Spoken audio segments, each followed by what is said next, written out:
Hey everyone, welcome back to guidance with Sneha. So आज का जो टॉपिक है हमारा, that everyone thinks they already know, but trust me, by the end of this video your entire understanding is going to shift. So today we are talking about marketing management, but I just want you to know about marketing first. So I know, before you say, oh, I know this, let me ask you one question. Is marketing the same as advertisement? अगर आपने हाँ बोला, then this video is for you. अगर आपने नहीं बोला, but you can't explain why, this video is still for you. So grab your notes, hit that like button, subscribe if you haven't already, and let's get into it. तो आज हम क्या cover करेंगे, सबसे पहले हम ये समझते हैं. अब आप देखिए, सबसे पहले हम जो कवर करने वाले हैं, what is marketing, the real definition of marketing, the core philosophy, value exchange, evolution of marketing, the three pillars of marketing, marketing versus sales, positioning and the customer decision process. तो आज हम इतना सारा content एक ही video में cover करने वाले हैं. So let's not waste our time, let's go. So सबसे पहले जो हम जाएंगे वो हम जाएंगे व्हाट इज मार्केटिंग.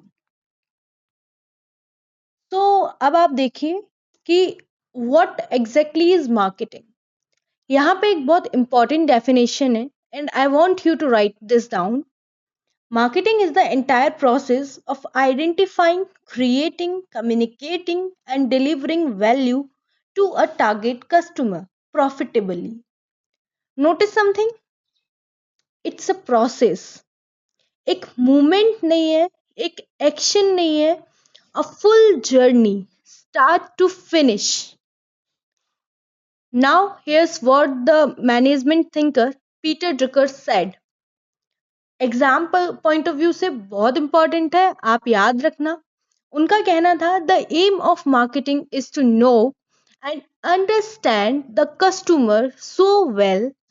मतलब कि हम अपने कस्टमर को इतने अच्छे से समझ लें दैट द प्रोडक्ट और सर्विस फिट्स हिम, कि जो भी प्रोडक्ट हम बना रहे हैं, जो भी सर्विस हम देने वाले हैं, वो उसको इतना अच्छे से फिट हो. एंड सेल्स इटसेल्फ, आप देखिए, sales itself, that's the goal of great marketing, कि प्रोडक्ट जो है वो खुद ही बिक जाए, आपको उसके लिए एफर्ट्स नहीं देने हो. That's called marketing. Now the most common mistakes students make, और मैं ये बार बार बोलती हूँ, मार्केटिंग इज नॉट एडवर्टाइजिंग. सबसे ज्यादा जो स्टूडेंट्स गलती करते हैं वो यही है कि वो मार्केटिंग को ओवरऑल एडवर्टाइजिंग ही समझते हैं. बट बहुत सारे लोग सोचते हैं कि मार्केटिंग का मतलब सिर्फ एड्स चलाना है, इंस्टाग्राम पे पोस्ट बनाना है. बट ऐसा नहीं है. मैं ये बोल सकती हूँ कि जो मार्केटिंग है वो एडवर्टाइजमेंट करती है. I know it's one tool inside marketing, but marketing को हम एंटायर एडवर्टाइजिंग नहीं बोल सकते, right? So next time someone से वी नीड मोर मार्केटिंग, तो उसका मतलब है वो क्या बोल रहे हैं, they are really asking, do we understand our customers को क्या हम समझ रहे हैं? Are we creating the right product? जो प्रोडक्ट हम बना रहे हैं क्या वो सही प्रोडक्ट है कस्टमर के नीड के according? Is our pricing right? क्या हम सही प्राइस पे बेच रहे हैं अपनी प्रोडक्ट को? Are we reaching them the right way? क्या हम सही तरीके से पहुंच रहे हैं अपने कस्टमर के पास? ये है मार्केटिंग. आई होप कि क्रिस्टल क्लियर हुआ होगा आपको कि मार्केटिंग जो है वो सिर्फ एक पॉइंट नहीं है, एक मूवमेंट नहीं है, एक पूरा फुल प्रोसेस है. इसके बाद हम समझते हैं कोर फिलॉसफी. कोर फिलॉसफी का मतलब क्या हुआ, कि जो मार्केटिंग है वो किस फिलॉसफी पे काम करता है. तो सबसे पहले हम समझें कि the heart of marketing, the philosophy at its core is something called value exchange. इसको ऐसे समझो, every time a customer buys something, there is an exchange happening on both sides. The customer gives money पैसे दे रहे हैं, उनका time दे रहे हैं, वक्त दे रहे हैं, वो ट्रस्ट, उनका भरोसा दे रहे हैं। अब उसके बदले में एक्सचेंज में जो कंपनी है वो उनको क्या दे रही है? Product, a service, an experience, identity, a status, a solution to a problem. उनकी जो भी प्रॉब्लम है उसका एक solution, right? Now here's the key insight, and this is what separates average marketing from great marketing. Marketing's job is to make that exchange feel worth it. आप ये समझिए कि जब ये चीजें जब होती हैं ना, तब आपको समझना पड़ेगा कि जो मार्केटिंग की जॉब है वो सिर्फ एडवर्टाइजमेंट करना नहीं है। उसमें आप जिस भी प्रोडक्ट की मार्केटिंग कर रहे हैं वो आपको वैल्यूएबल बनानी है। ध्यान से सुनो, not just the customer, the company also has to benefit profitably. This is not charity, it's commerce with heart, right? एक रियल वर्ल्ड एग्जाम्पल लेते हैं। When you buy an iPhone, what you are really paying for? एक iPhone जब आप खरीदते हो, आप किस चीज के लिए पे कर रहे हो? आप आईफोन के लिए पे नहीं कर रहे हो, क्योंकि देखो आईफोन भी सेम है, फोन्स की तरह ही है। You are paying for the experience of using it. Apple जो है वो आपको एक स्टेटस देता है, इसके लिए आप उसको पे कर रहे हो, वो प्रीमियम दिखाता है आपको, इसलिए आप उसमें पे कर रहे हो। तो यही होता है वैल्यू एक्सचेंज। आई होप कि ये पॉइंट आपको क्लियर हुआ होगा। इसके बाद हम बात करेंगे, जो आपका टॉपिक होगा वो होगा आपका इवोल्यूशन ऑफ मार्केटिंग। अब देखो, इवोल्यूशन ऑफ मार्केटिंग आप ऐसे समझ सकते हो कि देखो, किसी भी चीज की स्टार्टिंग डायरेक्टली नहीं होती। आज हम जो मार्केटिंग देख रहे हैं वो बहुत साल पहले बहुत अलग होगी। अब मैं चाहती हूँ कि मार्केटिंग को आप हर तरह से देखो। मार्केटिंग हर जमाने में अलग दिखती है। It has evolved through 5 major eras, and each era reflect what was happening in the economy and society at that time. मतलब जिस भी टाइम की हम बात करेंगे ना, वो दिखाएगा कि उस टाइम सोसाइटी में क्या हो रहा है। तो हम स्टार्टिंग से देखते हैं कि जो सबसे पहला जो हमारा एरा रहेगा वो रहेगा प्रोडक्शन एरा। इसमें फोकस किस चीज पे किया गया है? मेक मोर, सेल मोर।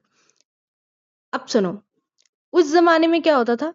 डिमांड ज्यादा थी, सप्लाई इतना नहीं था। फैक्ट्रीज जो थी वो स्टार्ट हुई थी, इवोल्यूशन, जो इंडस्ट्रियल रिवॉल्यूशन था वो उस टाइम बूम पे था।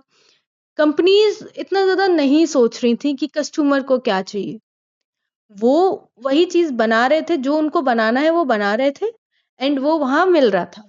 इसी में हेनरी फ्योर्ड, जिन्होंने ये फेमस कोट उन्होंने दिया हुआ है, you can have any colour you want as long as it's black. यही माइंडसेट था कि हम जो बनाएंगे तुम वो लो, कि जो भी कंपनी ने प्रोडक्ट बनाया है उसे आप लो। इसके बाद जब आप सेकंड एरा में जाओगे, सेल्स एरा में, वहां था पुश एंड परस्यू। इसमें अब क्या था? इसमें सप्लाई अब स्टार्ट हो गई थी। अब आप समझो कि जो सप्लाई है वो बढ़ रही है, डिमांड जो है इवन एक्सीडिंग, ठीक है। Companies had more products than customers, so what they do, they start pushing products aggressively, door to door selling, newspapers, ads, promotions. Customer को सम समझा नहीं जाता था, कन्विंस किया जाता था। बड़ा फर्क है दोनों में, आप समझो, कन्विंस करने में और कस्टमर को समझने में, दोनों में बहुत डिफरेंस है। जब हम कन्विंस करते हैं, इट्स मीन्स कि हम अपने प्रोडक्ट की उनको वैल्यू दे रहे हैं, कि अगर वो इस प्रोडक्ट को लेंगे तो ये चीजें हो सकती थी। वो ये नहीं देख रहे कि उनकी नीड क्या है। तो उस टाइम पे जब क्या होता था सेल्स एरा में, कि वो कन्विंस करते थे, कस्टमर को नहीं समझते थे। अब जैसे ही हम मार्केटिंग एरा में आएंगे, आप देखोगे कि अंडरस्टैंड द कस्टमर। यहाँ क्या हुआ? यहाँ पे चीजें जो हैं इंटरेस्टिंग होने लगी, कंपटीशन राइज हो गया, क्योंकि कंपनीज को रियलाइज हो गया कि अगर हमने कस्टमर्स की जरूरत नहीं समझी तो कॉम्पिटिटर समझेगा। और हम पीछे रह जाएंगे। समझ आया? कि अगर आपको कोई एक प्रोडक्ट चाहिए, वो आपको एक कंपनी नहीं दे रही, तो आप दूसरी कंपनी पे शिफ्ट कर जाओगे ना, जो आपको समझ रही होगी, जो आपके मतलब का प्रोडक्ट बना रही होगी। सेम ये हुआ मार्केटिंग एरा में, जब कंपनीज को समझ आया कि अगर हमने कस्टमर्स की जरूरत नहीं समझी तो कोई और उसको समझेगा। This is when market research, consumer behaviour study, यहीं से स्टार्टिंग हुई पहली बार कस्टमर्स को समझने की। यहीं से हमने बिजनेस स्ट्रेटजी बनाना स्टार्ट किया। इसके बाद आप देखो relationship era, retain and build loyalty. Business ने क्या फिगर आउट किया कि जो रिटेनिंग है, जो बिल्ड करते हैं हम लॉयल्टी, वो बहुत इंपॉर्टेंट है। It cost 5 to 7 times more to acquire a new customer than to retain an existing one. I will repeat, it costs 5 to 7 times more to acquire a new customer than to retain an existing one. मतलब नए customer को लाने से ज्यादा और लाने से महंगा जो हमें पड़ रहा है पुराने कस्टमर का रखना। मतलब कि अगर पुराना कस्टमर हमारे पास आएगा दैट्स गुड, बट जब हम नए को लेके आते हैं तो वो हमें बहुत ज्यादा महंगा पड़ता है, क्योंकि उसके लिए हमें मार्केटिंग करनी पड़ती है। मार्केटिंग पे बहुत ज्यादा पैसा हम लगाते हैं। तो उस टाइम उनको क्या चीज समझ आई कि जो हमारे पुराने कस्टमर्स हैं, हम उन पे भी फोकस करें। ऐसा ना हो कि एक बार हमसे अगर किसी ने प्रोडक्ट ले लिया फिर हम उन पे ध्यान नहीं दे रहे हैं। तो यहाँ से स्टार्ट हुआ रिटेन करना, लॉयल्टी बिल्ड करना। So the focus shifted from just selling to build a long relationship. Sales को छोड़ के रिलेशनशिप को लॉन्ग टर्म तक रखने के लिए फिर इन्होंने loyalty programs, personalised communication, CRM softwares, ये सारे आपके यहाँ से आने स्टार्ट हो गए। अब इसके बाद जो हमारा लास्ट है वो है डिजिटल एरा, जिसमें हम अभी तक हैं। Personalised at scale. अब देखो big data, artificial intelligence, social media algorithm. अब आप समझो कंपनीज जो हैं वो राइट मैसेज राइट पर्सन तक राइट टाइम पे कैसे पहुंचाएंगी।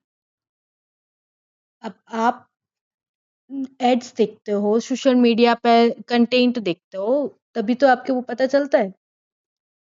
अब यही होता है कि आपको पर्सनलाइज्ड चीजें यहाँ से मिलना स्टार्ट होगी। Marketing has become hyper personalised at a scale that was, आप सोचिए कि 30 साल पहले तक आपको कस्टमर्स इतने ज्यादा नहीं समझ आ रहे थे, 30-50 साल पहले तक।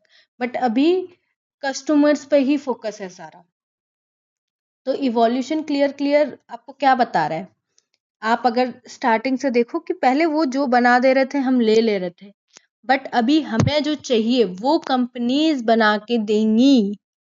दोनों में डिफरेंस हो गया। यहाँ कस्टमर्स को कन्विंस नहीं किया जा रहा है, यहाँ कस्टमर्स की नीड समझी जा रही है। ठीक है, आई होप ये इवोल्यूशन एरा जो भी है मार्केटिंग, ये आपको समझ आया होगा टॉपिक। इसके बाद जो हम टॉपिक जिसको हम स्टार्ट करने वाले हैं that is 3 pillars of marketing. Now we get to structural backbone of marketing. थोड़ा हमें ये समझना पड़ेगा 3 pillars होते क्या हैं। ये एग्जाम के लिए भी बहुत इंपॉर्टेंट है, डायरेक्टली क्वेश्चन भी पूछ लेते हैं कि what are the 3 pillars of marketing। तो एक बार हम इसको बहुत अच्छे से समझ लेंगे कि जिससे आपको बार बार इसको पढ़ना ना पड़े। सबसे पहला जो पिलर है हमारा that is understanding the market. Before you do anything in marketing you need to understand who you are marketing through. किसके लिए आप कर रहे हो मार्केटिंग, पहले समझो फिर करो।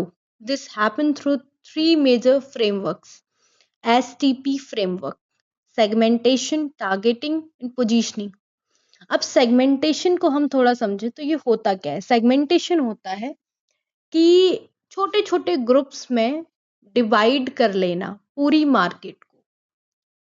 अब ये बहुत सारे तरीके से हो सकता है, डेमोग्राफिक हो सकता है, बिहेवियर हो सकता है, ज्योग्राफी हो सकता है, मतलब कि हम किसी भी मार्केट को टुकड़ों में ब्रेक कर दें। अब इसका मैं एक एग्जांपल देना चाहूंगी, जैसे कि फॉर एग्जांपल अगर आप टॉय बना रहे हो, ऑब्वियस सी बात है कि टॉय जो होगा वो एक बच्चा ही लेगा, उसको आप किसी अडल्ट को नहीं सेल कर सकते। हाँ, खरीदेंगे उनके पेरेंट्स ही, बट बच्चों के लिए।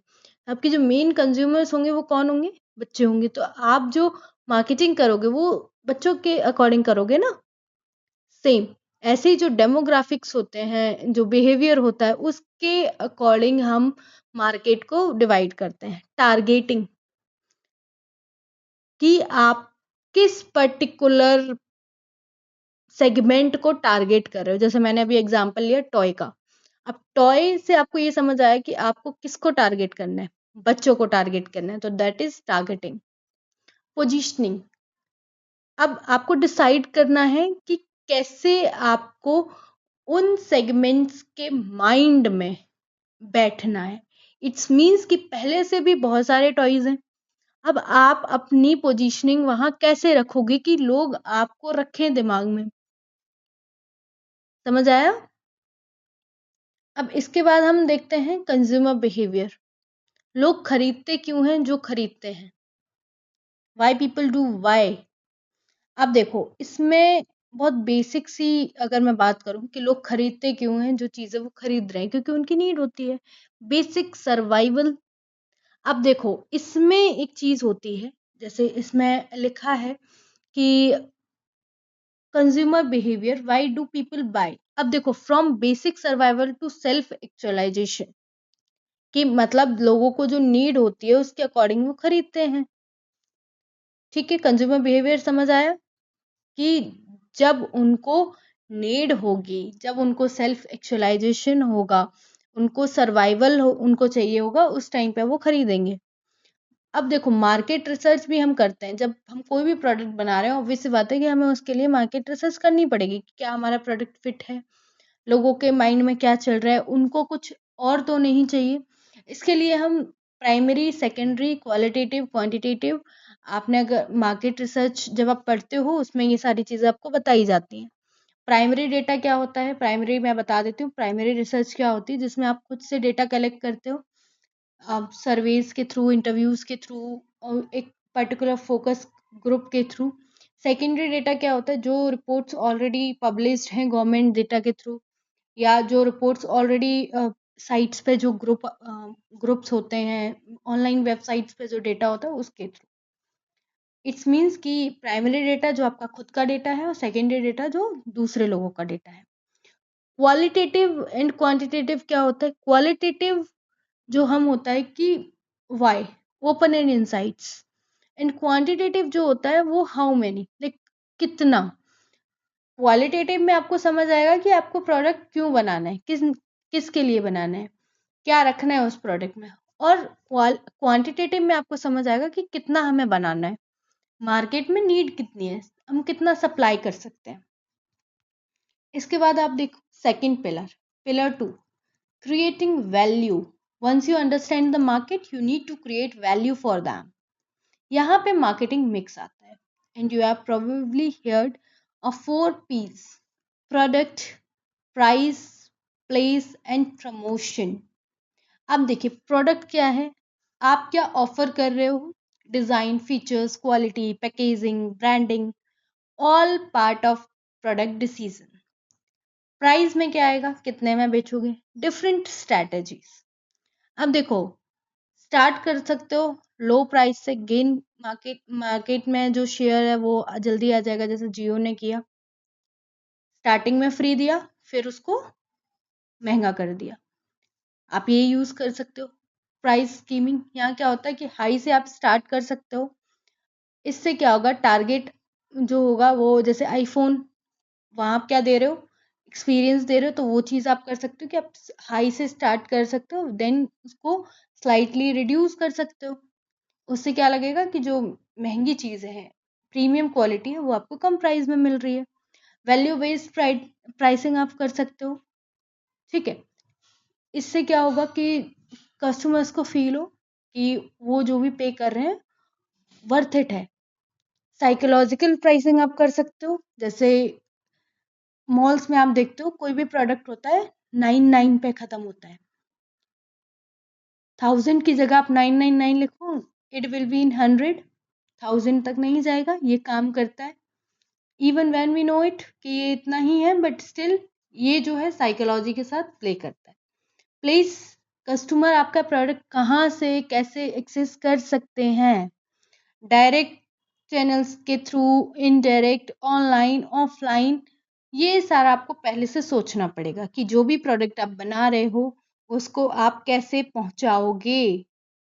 प्रमोशन, अब इसमें क्या होगा, इसमें आप कम्युनिकेट करोगे अपने ऑफर को through ads, social media, PR, events, offers, बहुत सारी चीजें इसमें आ जाती हैं। इसमें आप डायरेक्टली अपने प्रोडक्ट के बारे में बताते हो। अब देखिए मैंने इसमें 3 पीस और ऐड की हुई है, 7 पीस। ये जो जाता है ये सर्विस के टाइम पे जाता है, जिसमें people, process and physical evidence आ जाता है। इसमें आप जो स्टाफ है उनके बिहेवियर को, उनको ट्रेनिंग देते हो।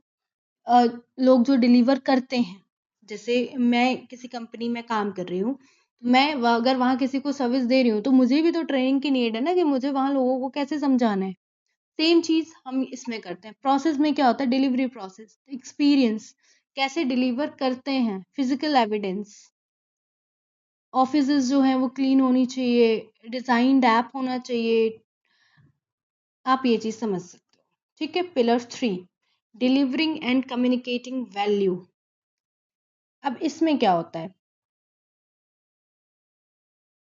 मार्केट समझ लिया, वैल्यू क्रिएट कर ली, अब कस्टमर तक पहुंचाओ and make sure they know about it.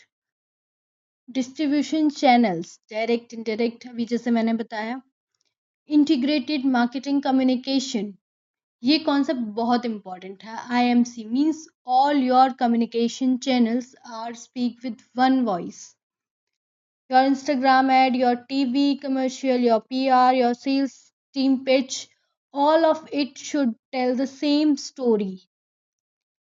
इससे क्या होता है, जो कस्टमर्स हैं उनमें ट्रस्ट बिल्डअप होता है, ट्रस्ट ना टूट जाए। इसलिए हमेशा याद रखो कि जो भी चीजें चल रही हैं वन वॉइस में, सब लोग एक ही चीज पे काम करें। अगर ट्रस्ट एक बार टूट गया तो ब्रांड वहां खत्म हो जाती है। अब आपने ब्रांड बिल्ड कर ली, ठीक है। ग्रेट मार्केटिंग जो होती है वो यहीं तक होती है कि ब्रांड आपकी अच्छी बिल्ड हो जाए, इक्विटी आ जाए, आइडेंटिटी मिल जाए, लॉयल्टी आ जाए। इक्विटी में क्या आएगा, प्रीमियम पीपल्स जो होंगे जो पे करना चाहेंगे because of brand name, identity, how you want to be seen by customers, come back without even comparing alternatives. ये होता है loyalty. Think Tata, think Amul, think Apple. ये कंसिस्टेंट ब्रांड्स हैं, बिल्डिंग का रिजल्ट है। लाइक देखो, कंसिस्टेंट ब्रांड बिल्डिंग जब तक नहीं होगी, आपके प्रोडक्ट को जब तक लोग कंपेयर करेंगे, तब तक आप समझो कि आपके ब्रांड में लॉयल्टी अभी तक नहीं बिल्ड हुई है, आइडेंटिटी नहीं बिल्ड हुई है, इक्विटी नहीं बिल्ड हुई है। ये कब बिल्ड होगी, जब विदाउट कंपेयरिंग एनी ऑल्टरनेटिव आपका प्रोडक्ट आके डायरेक्टली परचेज कर लिया जाए। उसी टाइम आप बोल सकते हो कि हाँ, हमारी जो भी ब्रांड है उसने बहुत अच्छे से वर्क किया है। क्लियर। इसके बाद आप समझेंगे मार्केटिंग वर्सेस सेल्स। अब आप ये समझो कि ये जो कंफ्यूजन है, ये दोनों वर्ड्स एक दूसरे के साथ यूज होते हैं और fundamentally they are very different. अब मैं आपको समझाना चाहूंगी कि इन दोनों को अलग अलग टाइम पे कैसे यूज करना है। सबसे पहले हम अगर मार्केटिंग समझें, मार्केटिंग हमारा टाइम जोन के अकॉर्डिंग आप देखो लॉन्ग टर्म के लिए है, क्योंकि मैंने पहले ही बताया इट्स अ प्रोसेस। ठीक है। अब बहुत लंबा प्रोसेस होता है। सेल्स जो होता है शॉर्ट टर्म होता है, strategy, pull strategy, push strategy, demand create करता है, ठीक है, कन्वर्ट करता है उस डिमांड को। सेल्स में अगर हम देखें, अगर मैं ऑडियंस की बात करूं तो मार्केटिंग एक बार में बहुत सारे लोगों से बात करता है। सेल्स में एक एक करके हम बात करते हैं, क्योंकि देखो कोई अगर इंडिविजुअल कस्टमर है, अगर वो सेल्स पर्सन से मिलेगा तो वो एक बार में एक ही लोग को डील कर पाएंगे ना। सेम मार्केटिंग जो है वो ब्रांड बिल्ड करती है, और जो सेल्स है वो क्लोज करती है डील को, पर्टिकुलर डील को। ये याद रखने का बहुत इजी वे है, आप ये समझ सकते हो। ठीक है, मार्केटिंग क्रिएट्स द स्टेज। अब देखो यहाँ आप एक चीज समझ सकते हो कि मार्केटिंग जो है वो एक स्टेज प्रोवाइड करती है, किसको? सेल्स टीम को। जब तक मार्केटिंग अच्छी नहीं होगी, सेल्स आपकी जो परफॉर्मेंस है आपकी वो अच्छी नहीं होगी। मार्केटिंग ने स्टेज तैयार किया, लाइट साउंड ऑडियंस सब, अब सेल्स वाला परफॉर्म करता है। दोनों चाहिए, अकेले का कोई भी काम नहीं है। अगर मार्केटिंग ने अपना काम सही नहीं किया तो कस्टमर्स को वो प्रोडक्ट नहीं चाहिए। सेल्स पर्सन जब कॉल करेंगे या उनको कनेक्ट करेंगे, उस टाइम पे अगर मार्केटिंग अच्छी नहीं होगी तो वो आपकी बातें इतनी ज्यादा नहीं सुनेंगे। वहीं अगर मार्केटिंग ने अच्छा काम किया तो जो सेल्स वाले हैं उनको इतनी ज्यादा मेहनत नहीं करनी पड़ेगी, अदरवाइज बहुत ज्यादा मेहनत करनी पड़ेगी, क्योंकि कस्टमर जो है वो पहले से कन्विंस नहीं है।